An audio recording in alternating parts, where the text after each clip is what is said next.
Believe you can do it. Go out there and do it. That's the only way you will ever do it.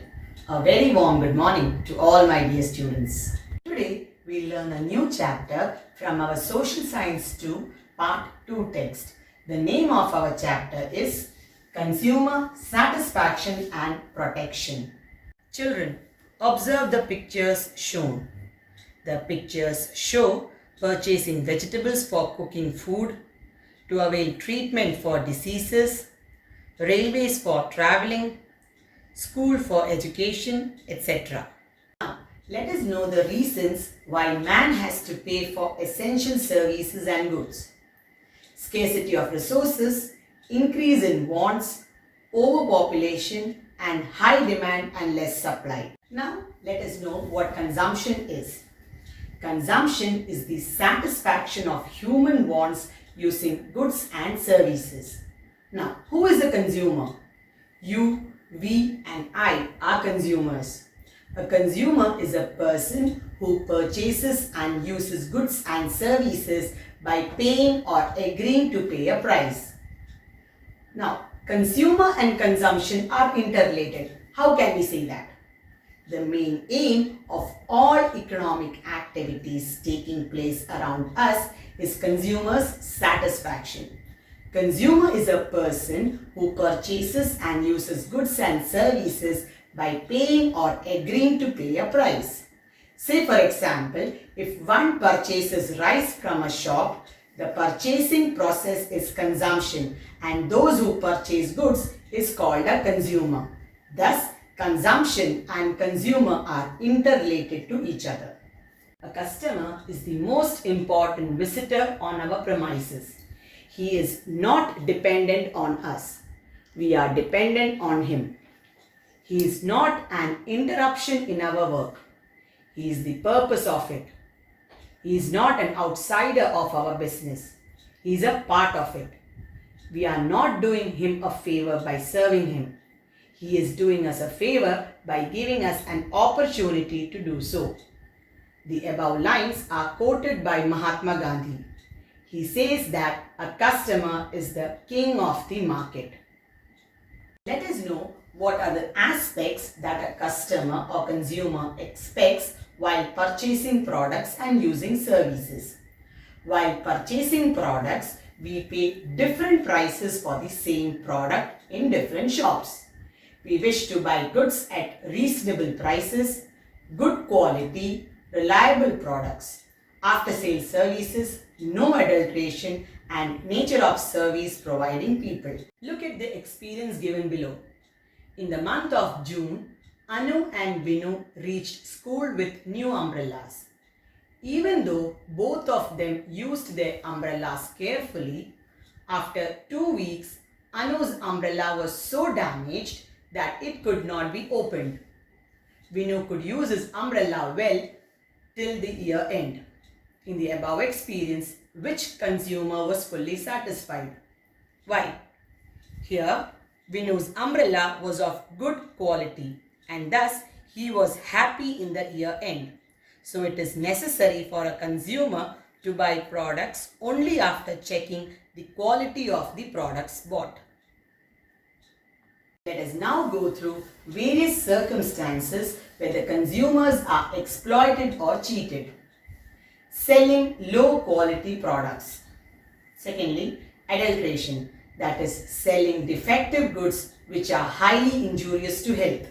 Charging excess prices, that is the prices charged for the product will not be proportional to quality. Manipulation in weights and measures, that is underweight and undermeasurement. Shopkeepers weigh less than what they should. Delaying in providing after-sale services, unsatisfactory after-sale services, creating scarcity in the market, product risk, products that are banned or beyond expiry date and are sold in the market. When was the Consumer Protection Act passed and what are the rights of the consumer according to this act? The Consumer Protection Act was passed in the year 1986.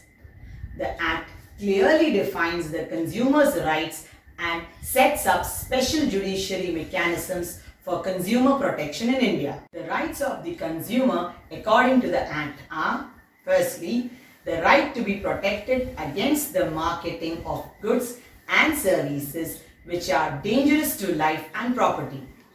Secondly, the right to be informed about the quality related aspects of goods and services. The right to have access to goods and services at reasonable and fair prices. The right to be heard and to seek redressal at appropriate forums. The right to consumer education. Now, let us learn the role of consumer courts in helping the consumers. When the consumers are not satisfied with the dealings of the producers and distributors, they can approach consumer courts which help them as per the law. Consumer courts are systems which have the responsibility to provide legal help to consumers when they get unsatisfactory experiences from the producers and the distributors. They deal with cases of consumer disputes and problems and play a decisive role or an important role in getting justice to the consumers, including compensation. Consumer courts protect the rights of the consumer and instill confidence in them, and thus to bring about qualitative change in life. Today, consumers make use of the services of consumer courts operating successfully at three different levels. The three-level structure, namely district level, state level and the national level. Let us now learn the structure and legal decisions and judgments of the district court, state courts and national consumer courts. Firstly, District Consumer Disputes Redressal Forum. It functions at district level. It comprises of a president and 2 members and at least 1 woman member. Here, after collecting evidence based on the complaint filed by the consumer, judgments are given where the compensation claim does not exceed rupees 20 lakhs. Secondly, State Consumer Disputes Redressal Commission. It functions at the state level. It comprises of a president and 2 members and at least 1 woman member. State government has the right to appoint more members. Here, judgments are given on consumer disputes where compensation claimed is above rupees 20 lakhs but up to rupees 1 crore. Finally, National Consumer Disputes Redressal Commission. It functions at the national level. It comprises of 1 president and not less than 4 members. Central government has the right to appoint more members. Here, the judgments are given on disputes where compensation claimed exceeds rupees 1 crore. The process of the consumer courts are very different from the general courts. The important features of consumer courts are simple procedures, fast assurance of justice, and less court expenses. The consumer can submit a written petition before the court about the loss and damages consumer has faced. For this purpose, a nominal fee is charged on the basis of the value of compensation claimed by the petitioner. Now, let us see under what situations complaints about consumer disputes can be filed. When the purchased product is damaged or defective, defective services received from government or non-governmental and private institutions, appropriation of price over and above the amount legally fixed or marked on the outer casing, violation of the prevention of adulteration law, scale of products which are harmful to life and safety, loss due to trading methods which lead to unfair practices and limited consumer freedom, giving misleading advertisements for increasing the sales. Do advertisements create positive or negative effect on consumers? Almost all the advertisements in the modern media attract the attention of the consumers. Consumers become aware of this use of certain goods and services through advertisements. Consumers fall as victims of misleading advertisements. Often the goods advertised may not have the required quality or life. The consumers are cheated through advertisements by not giving the after-sale service, not giving the products shown in the advertisements, and not giving the goods and services after accepting money. Some people who are attracted by the beauty of some dress materials shown in the advertisement buy low quality clothes through online shopping, which is an example for this bad influence of advertisements. Misleading advertisements to accelerate sale are a curse to consumers. Let us see how far are the consumer codes powerful in protecting the rights of the consumers. Replacing the product, repayment of cash paid or excess amount appropriated, monetary compensation for the loss, direction to rectify the defects in services, stopping harmful trade practices, prohibition of the sale of harmful food items, and reimbursement of the expenses incurred in lodging the complaint. Three-level advisory councils have been set up along with the consumer codes according to the Consumer Protection Act 1986. They are District Consumer Protection Council, State Consumer Protection Council, and National Consumer Protection Council. These councils advise the respective governments on consumer rights. Let us now study the different acts for the protection of the consumers. They are, firstly, Sale of Goods Act 1930, which ensures that the given conditions of sale are met while buying products. Violation of guarantee, warranty, after-sale services come under this act. Second one, Agricultural Product or Grading and Marking Act 1937. This act is meant for determining the standard of agricultural products. Third one, Essential Commodities Act 1955.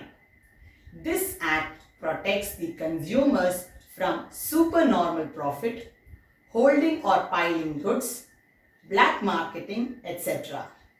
And the fourth one, Weights and Measures Act 1976. This act is helpful in preventing cheating in weights and measures. Let us study the different departments and institutions working for the protection of the consumer's interests. They are, firstly, Legal Metrology Department, which maintains the weights and measure standards.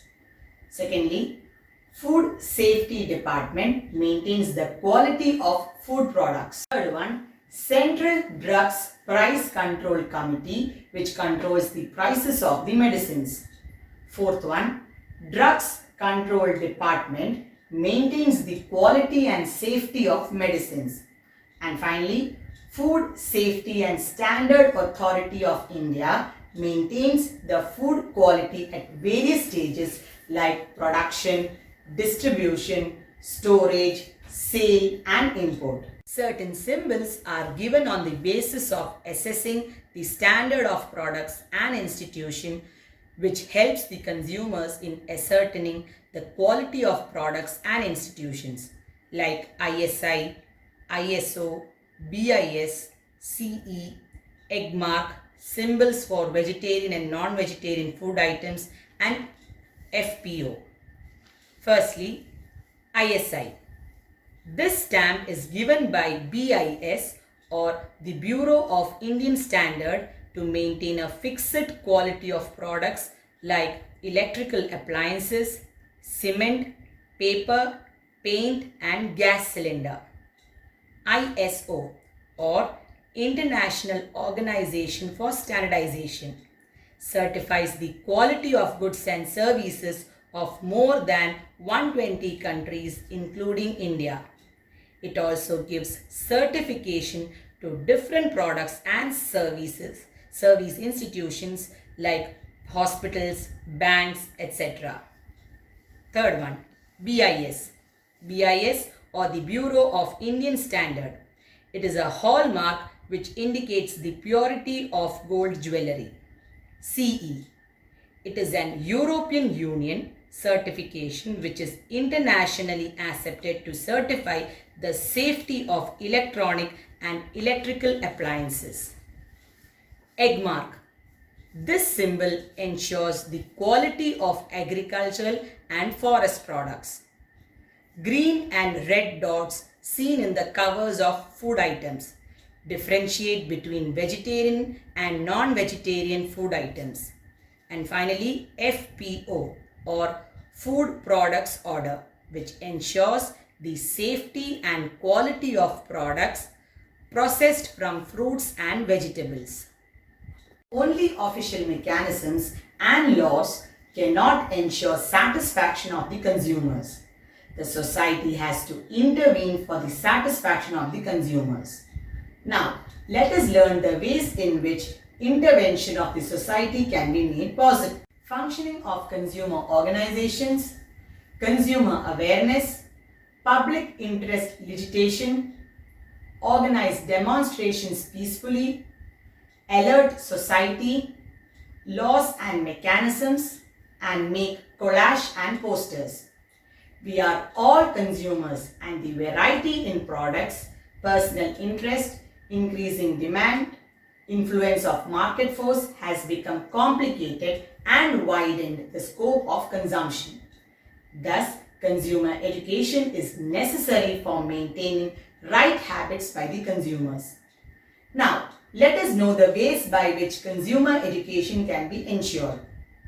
Awareness programs, inclusion in the curriculum, observance of the National Consumer Day, to be aware of the Consumer Protection Act, and consumers should follow rules and regulations. Let us know the ways in which the consumers are empowered through consumer education. It helps to consume sensibly as per the wants.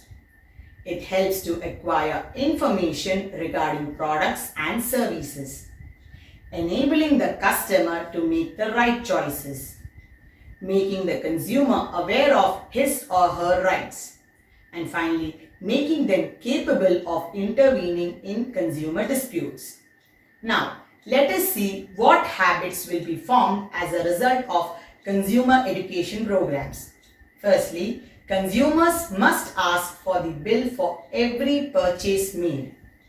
Secondly, the consumers must make sure that the weights and the measures are accurate. Thirdly, consumers should check the name of the product, date of packing, expiry date, weight, price, and the producer's and distributor's address. Fourthly, consumers must note the symbols representing the standard of the products. Then finally, consumers must understand how to use and operate the products purchased. Thus, if the governmental and non-governmental institutions and society combine their efforts, they can together make a happy consumer society. Children, that's all for today. Thank you. Stay home, stay safe.